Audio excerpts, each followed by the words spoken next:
Cacao en el desierto. Lo llamaron locura, pero en Burkina Faso lo llaman desafío. Cuando el presidente Ibrahim Traoré anunció que plantaría 200.000 hectáreas de cacao en pleno Sahel, el mundo respondió con incredulidad. En París, Bruselas y Washington, las risas no tardaron en estallar. Los expertos resumieron el proyecto en una sola palabra: imposible. Sin embargo, para el pueblo de Burkina Faso, aquello no era motivo de burla, sino una declaración de guerra simbólica por la soberanía. No solo se trataba de cultivar tierra, era una apuesta por la dignidad, por emanciparse de siglos de dependencia y desprecio. Cada hectárea prometida se volvió bandera contra el destino impuesto. Mientras los analistas extranjeros vaticinaban el fracaso, los habitantes del Sahel veían una oportunidad única de reescribir su historia. Entre el escepticismo foráneo y la obstinación local se abría una grieta profunda.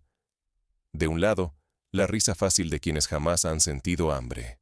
Del otro, la fe tosuda de quienes han aprendido a sembrar esperanza en la arena. Aquí no solo está en juego el clima, sino la posibilidad de encender una revolución de dignidad. Si esta historia se descarta como delirio, África perderá otra ocasión de demostrar su potencial. Pero si se escucha, podría ser la chispa que prenda a todo un continente. Pero ¿cómo llegó Burkina Faso a concebir semejante sueño en medio del polvo y el calor? La respuesta comienza mucho antes del anuncio de Traoré. Burkina Faso, tierra marcada por la sequía, ahora sueña en tonos de marrón y oro. Durante generaciones, el Sahel fue sinónimo de aridez y hambre. En esta franja castigada de África, la tierra reseca parecía dictar un destino inevitable: aceptar la escasez y sobrevivir a la sombra de la ayuda foránea. A ojos del mundo, Burkina Faso encarnaba el país atrapado en la espera eterna: lluvias que no llegan, compasión extranjera que nunca basta, y un círculo de pobreza impuesto desde fuera. Pero en el año 2024, la historia recibió un golpe inesperado.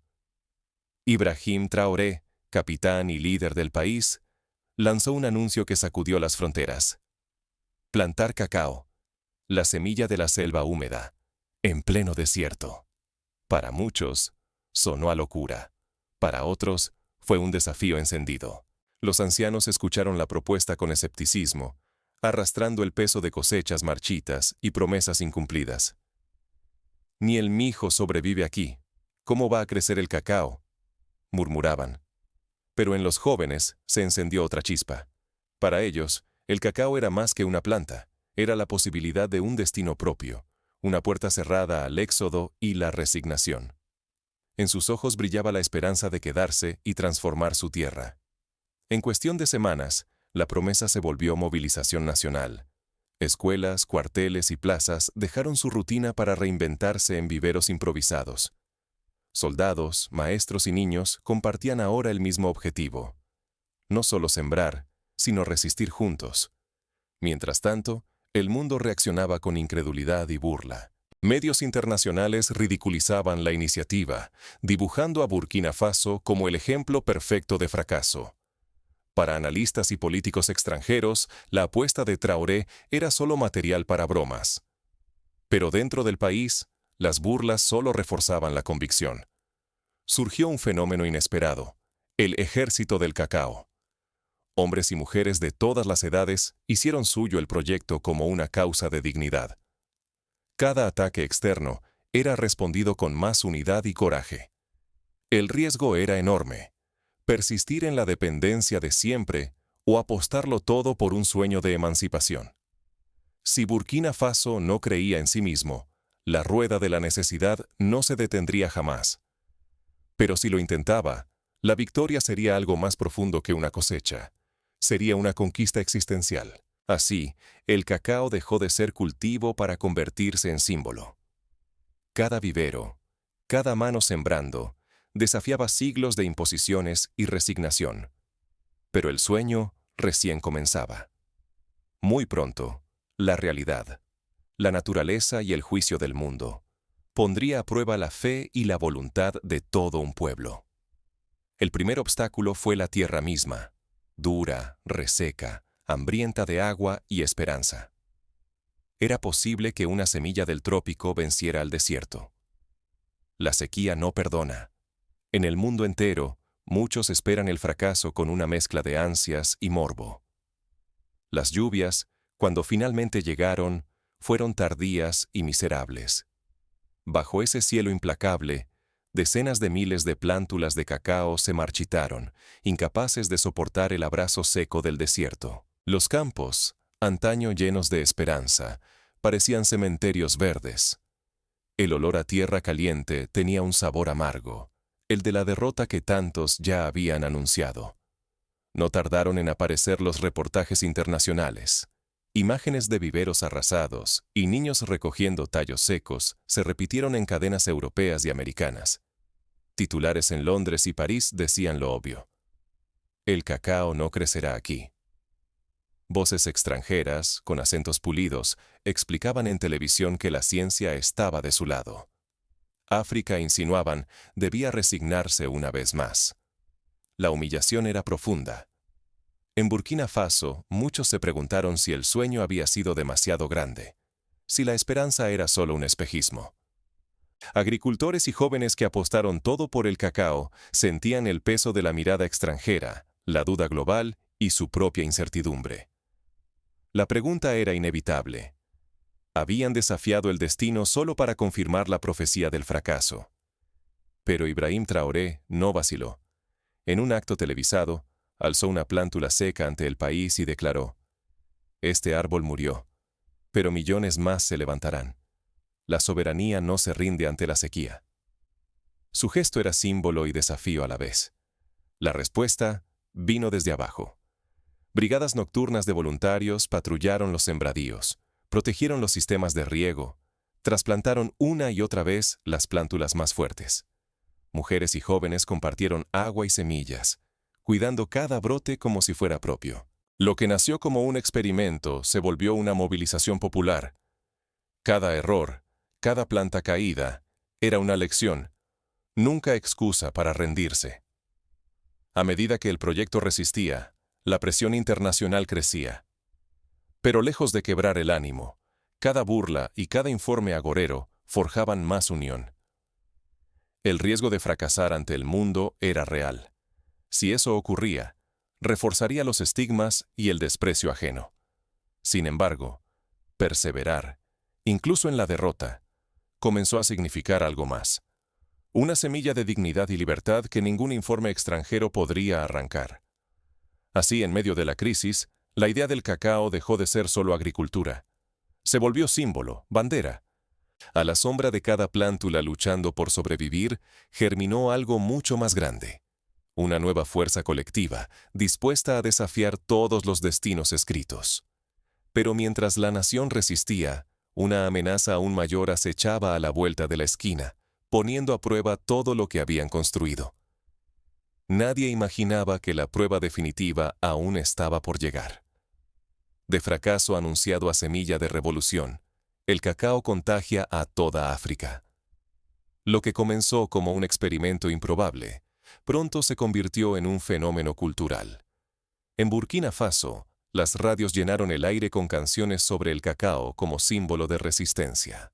Murales nuevos transformaron las paredes de Ouagadougou en lienzos de dignidad, y en cada esquina la gente repetía versos y consignas: cacao o muerte, pero siempre soberanía. La noticia trascendió fronteras. Agricultores de Ghana y Costa de Marfil cruzaron caminos y desiertos, ansiosos por ver con sus propios ojos lo que sucedía. Consejos técnicos y relatos de solidaridad viajaron de boca en boca, tejiendo una red panafricana que nunca antes había existido en torno a un cultivo. Por primera vez en mucho tiempo, la esperanza dejó de tener pasaporte. El eco de este renacimiento llegó a los países vecinos.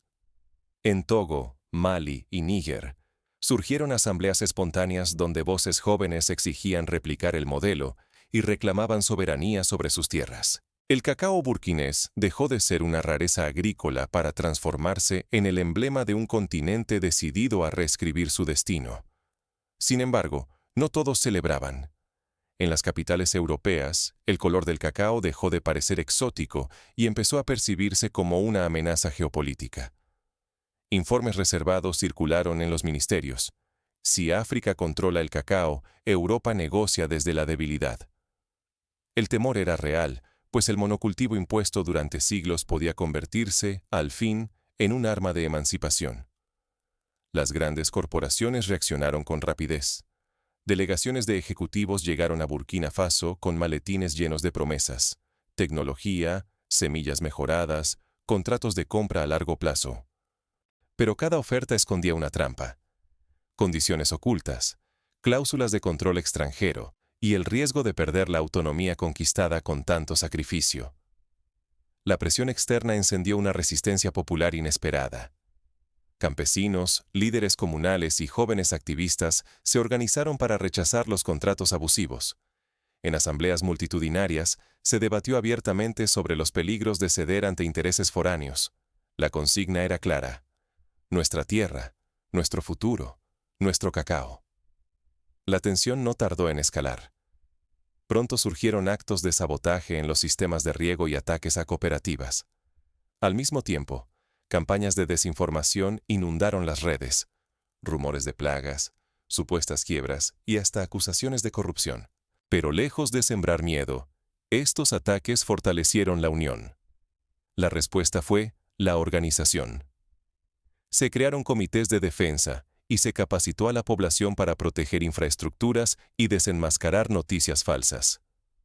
La victoria ya no era solo cosechar cacao en el desierto, sino defender el derecho a decidir el propio destino. Cada día, más africanos sentían que el futuro era posible y estaba en sus manos. Si en algún momento Burkina Faso cediera su modelo a intereses externos, perdería el sentido profundo de la lucha. Pero resistir, aunque implique sacrificios, significa consolidar un camino africano propio, capaz de desafiar el orden global. El cacao dejó de ser un fruto. Se volvió una bandera. El mundo observa expectante. La batalla por el cacao ya no es solo de Burkina Faso. Ahora se juega el futuro y la imagen de toda África. Pero en el corazón de Ouagadougou, una decisión crucial se avecina. ¿Hasta dónde podrá llegar la resistencia antes de enfrentar su mayor prueba? Lo imposible sucede. El desierto regala cacao y esperanza.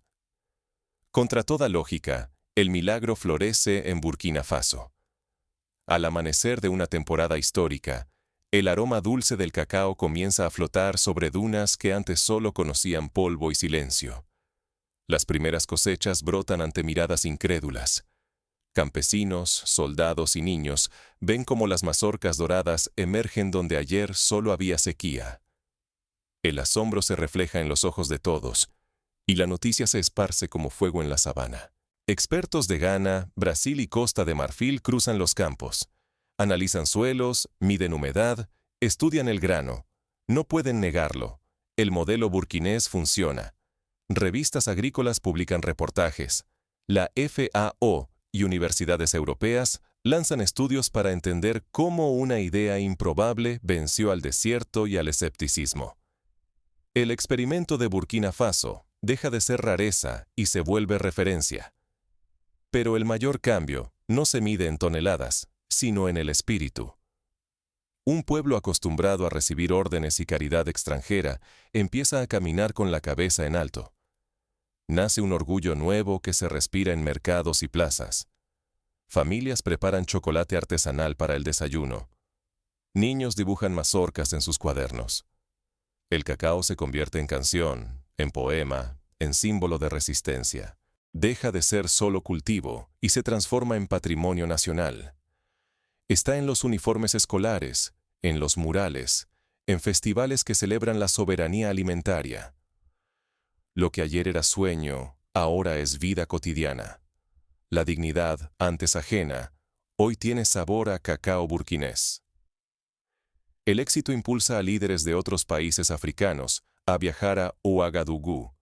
Surgen alianzas entre cooperativas de Malí, Níger, Senegal y Ghana, decididas a replicar la hazaña y crear una red panafricana capaz de negociar en pie de igualdad frente a los gigantes del comercio mundial. Por primera vez, los pueblos imaginan una África sin cadenas, donde compartir conocimiento es más valioso que exportar materia prima sin valor agregado.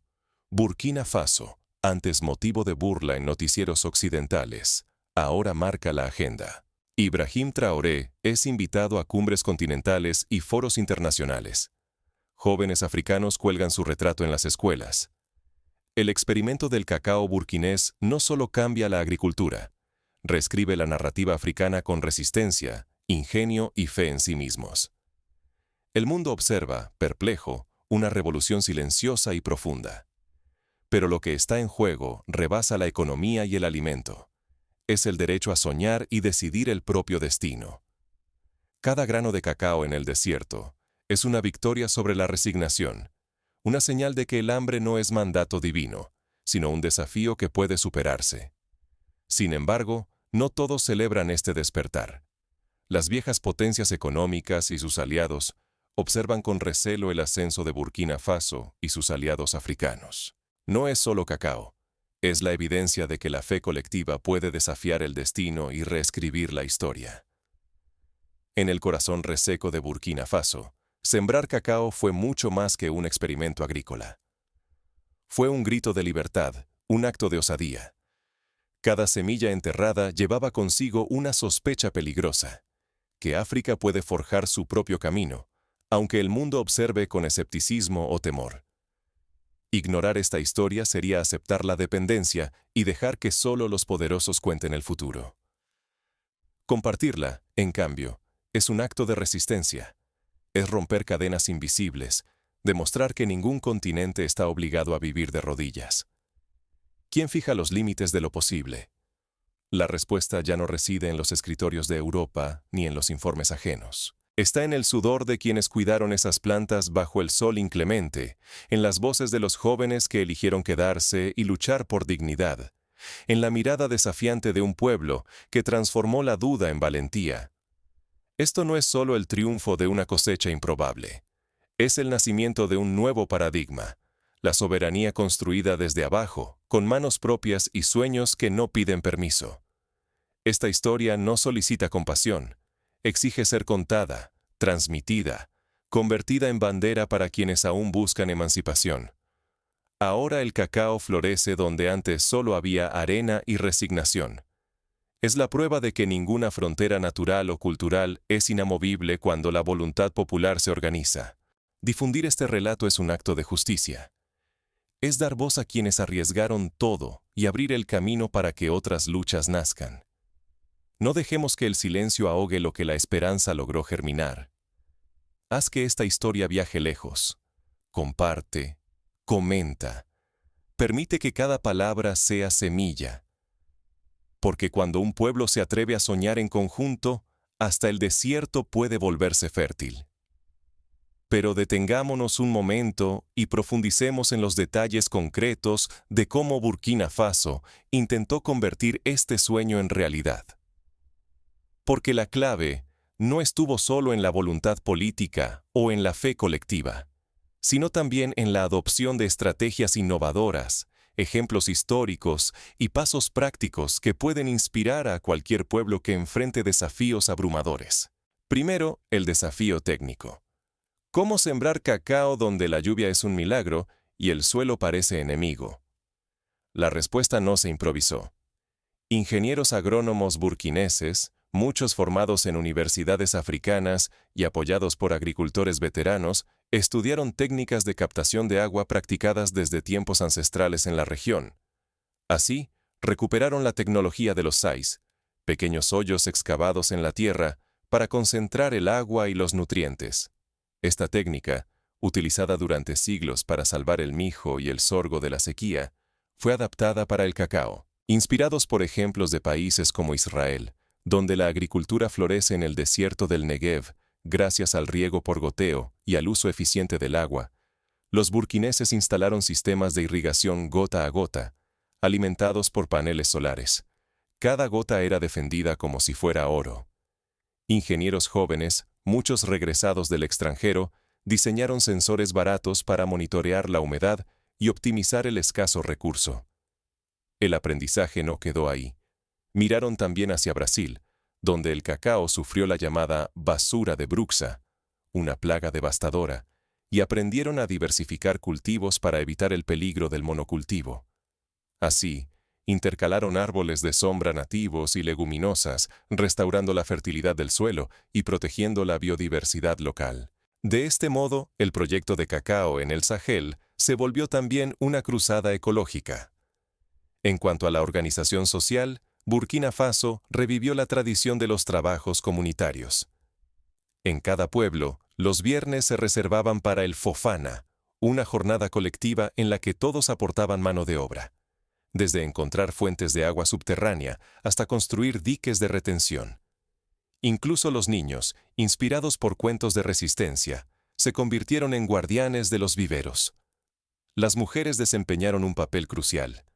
Muchas crearon cooperativas para controlar la distribución de semillas y garantizar que los beneficios llegaran a las familias campesinas y no quedaran en manos de intermediarios. Siguieron el ejemplo de las mujeres de Jirgú, quienes décadas atrás enfrentaron la sequía plantando árboles de moringa para alimentar a sus hijos. En el plano internacional, Burkina Faso buscó alianzas estratégicas, pero sin ceder su soberanía. Consultaron con expertos de Ghana y Costa de Marfil, que conocen el negocio del cacao mejor que nadie, pero optaron por mantener el control local de las cadenas de valor. Rechazaron propuestas tentadoras de multinacionales que ofrecían tecnología a cambio de contratos leoninos, recordando lecciones dolorosas como las de la explotación del coltán en la República Democrática del Congo, donde la riqueza natural no significó desarrollo, sino dependencia y conflicto. Un ejemplo histórico resonaba en las asambleas populares: el milagro del arroz en Vietnam. En los años de la guerra, Vietnam era uno de los países más pobres y dependientes. Pero una reforma agraria radical, combinada con el ingenio local y la cooperación de base, convirtió al país en uno de los mayores exportadores de arroz del mundo. En Burkina Faso, muchos veían un paralelismo: la posibilidad de transformar la adversidad en ventaja y la dependencia en autosuficiencia. La transparencia fue otra clave. Para evitar la corrupción y el clientelismo, los líderes comunitarios publicaban semanalmente los avances y las dificultades del proyecto en tablones públicos y en emisoras de radio. Cualquier ciudadano podía participar en los debates y exigir cuentas. Este modelo de rendición de cuentas, inspirado en las experiencias de democracia directa en aldeas de Ruanda tras el genocidio, permitió construir confianza y evitar el desvío de recursos. El ejemplo de Burkina Faso empezó a inspirar a otros países. En Senegal, por ejemplo, aldeas del río Ferlo adaptaron la técnica del SAI para plantar árboles frutales. En Níger, comunidades tuaregs organizaron ferias de semillas para intercambiar variedades resistentes a la sequía. En cada caso, la lección era la misma. La innovación no siempre viene de fuera. A veces renace de la memoria colectiva y la creatividad local. En términos de escenarios posibles, los líderes burkineses evaluaron desde el principio los riesgos de la dependencia de un solo cultivo. Por ello, diseñaron rutas de salida. En caso de fracaso, los sistemas de irrigación y las organizaciones comunitarias serían reutilizados para otros cultivos, como el anacardo, el mango o la moringa. Así, el esfuerzo nunca sería en vano. Cada infraestructura construida sería un ladrillo para la soberanía alimentaria duradera. Prácticamente, cada familia participante recibió formación gratuita en agricultura regenerativa y gestión cooperativa. Expertos de universidades locales dictaron talleres sobre el compostaje, el manejo de plagas de forma orgánica y la elaboración de productos derivados del cacao, como manteca, polvo y chocolates artesanales. De este modo, la cadena de valor empezó a quedarse en casa, generando empleos y reduciendo la fuga de riqueza nacional. Se implementaron mercados solidarios en Ouagadougou y Bobo-Dioulasso, donde los consumidores urbanos podían comprar directamente a los productores. Este modelo, inspirado en los mercados campesinos de América Latina, redujo la especulación y conectó el campo y la ciudad en una red de apoyo mutuo. La educación también cambió. Las escuelas rurales incorporaron la historia del cacao y la lucha por la soberanía alimentaria en sus programas. Los niños, que antes soñaban con emigrar a Europa, ahora se imaginaban como ingenieros agrícolas o emprendedores del chocolate, orgullosos de sus raíces y de su tierra. Y cuando llegaron las primeras mazorcas, no fue solo una victoria agrícola, sino cultural.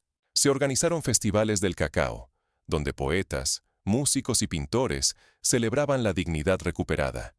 En uno de estos festivales, una anciana recordó el proverbio Mosi: quien planta un árbol, siembra esperanza para el nieto que aún no ha nacido. Así, la historia de Burkina Faso es también una invitación concreta a rescatar saberes olvidados, a innovar sin perder la memoria, a organizarse desde abajo y a defender la soberanía frente a las tentaciones de la dependencia. Porque al fin y al cabo, la pregunta sigue viva. ¿Quién fija los límites de lo posible? Solo quienes se atreven a intentarlo pueden dar la respuesta. Y si alguna vez dudas de que los sueños colectivos pueden transformar la realidad, recuerda el cacao del Sahel. Una semilla plantada contra todo pronóstico, que germinó no solo en la tierra, sino en la conciencia de un continente. Por eso, no basta con admirar la hazaña. Es necesario replicar sus lecciones, analizar el contexto local, recuperar técnicas ancestrales, innovar con tecnología apropiada, proteger la soberanía y, sobre todo, confiar en la fuerza de la organización popular. Que nadie te diga que tu tierra es estéril o tu destino está sellado. Burkina Faso demostró que, con voluntad, creatividad y unidad, hasta el desierto puede florecer. Haz tuya esta historia. Compártela, debátela, siémbrala en tu comunidad, porque cada vez que una persona se atreve a desafiar lo imposible, nace una nueva frontera de esperanza. Y así, la pregunta inicial encuentra su respuesta. ¿Es locura sembrar cacao en el desierto? Number. Es valentía. Es amor propio. Es la chispa que puede encender, una vez más, la dignidad de todo un continente.